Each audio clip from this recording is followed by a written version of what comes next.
Very cool. Also, Olesya, your character, Calista, she's got superpowers now. I do. And it's sort of a fun, like, kind of lighthearted scene as she's, like, learning to use the powers, but then it quickly takes a darker, more serious turn when she goes after her deadbeat father and uses her powers on him to teach him a lesson.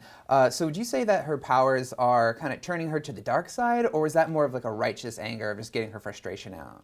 You know, Calista in season 2, she's evolved into more of like an internal young woman, whereas in season 1, she's looking for external stimulus to try to find stability and power and just a safe haven. And in season 2, she gets an opportunity to look inwardly. And when you do that, the good stuff comes up, but also the bad stuff comes up, like anytime you do some self-help work, right? So I think when she finds her dad, yes, there is that, like, I'm gonna get vengeance, I'm not weak anymore, I'm not by myself, I'm stronger, but it's also that, you know, her powers come from a source that is not necessarily the purest, aka wolf.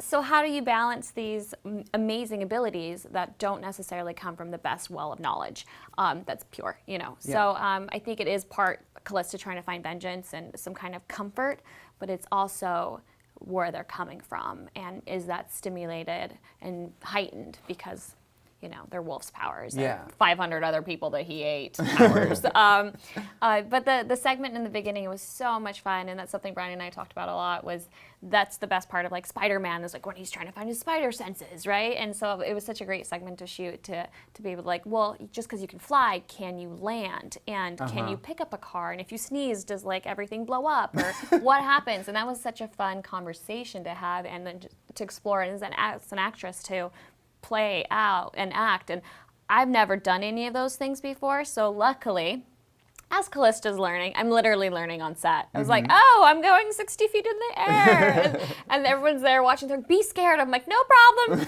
just terrified. So it worked out for me. It was a lot of fun to watch, and it was like a big thing in the writer's room, was about you and about your character, and everything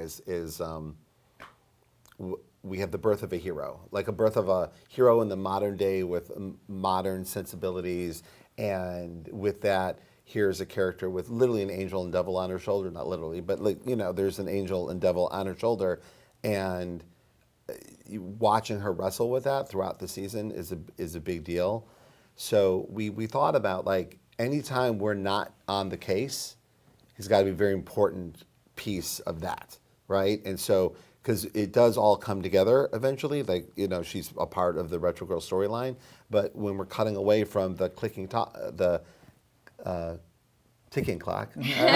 it, the ticking clock of the case having to wrap, we cut to her, it's got to be these powerful, important moments. And I am philosophically believe that the first Spider-Man movie's success is completely wrapped around that scene where Tobey Maguire is, like, trying to figure out how to use his webs. Like, people could have watched it for 45 minutes. They were so charmed by that, they didn't even realize the last half of the movie didn't make any sense.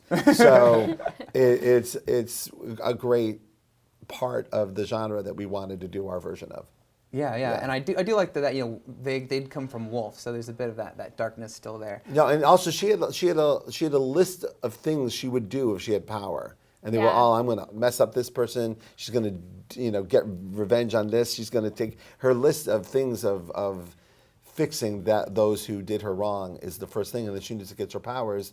It becomes, well, maybe that's not the best road to go down, you know, but to see how far she'll go. We don't know what she'll do. And that's exciting. I also don't know what I'm capable of doing as an actor. That's incredibly exciting too. Every time I would get a new script, I'd be like, what am I doing? Because my capabilities are so vast. And like a young woman, you are capable of doing so many things and so many mistakes and so many choices. And what are those repercussions? And with Calista, it's just heightened on such a supernatural level. And there's such a beauty in that, to perform that, because you have so much more range and being like, well, this is a choice. And my choice just happens to be that I get to jump off of a roof and maybe kill someone. It's like, whoa, that's intense. And also, this is a benefit of having a second season, is that we got to watch the actors inhabit their characters throughout the first season. And then we come together as writers and talk about, like, well, you know what?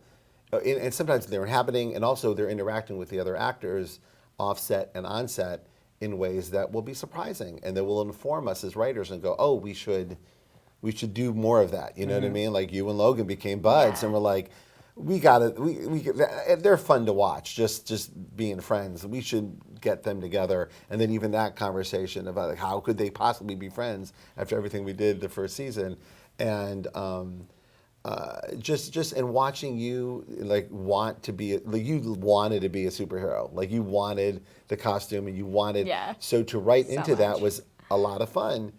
And then as the season goes, yeah, you're right. We did give you a lot of challenges because it just became clear you could do anything. And that was no, but it was like, oh, let's write her this devastating scene. Let's write her this action scene. You got a lot of cool stuff to do because of that. And that goes to other actors on the, Susan had come up to us and said, "Wow, you're really giving me a lot to do." I'm like, "Yeah, because you can do a lot." Yeah. Yeah.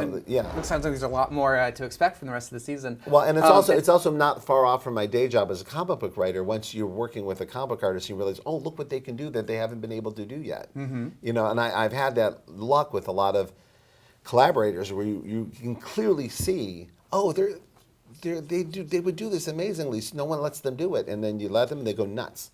Yeah. So this episode ended on a big cliffhanger. No pun intended. I'm sorry.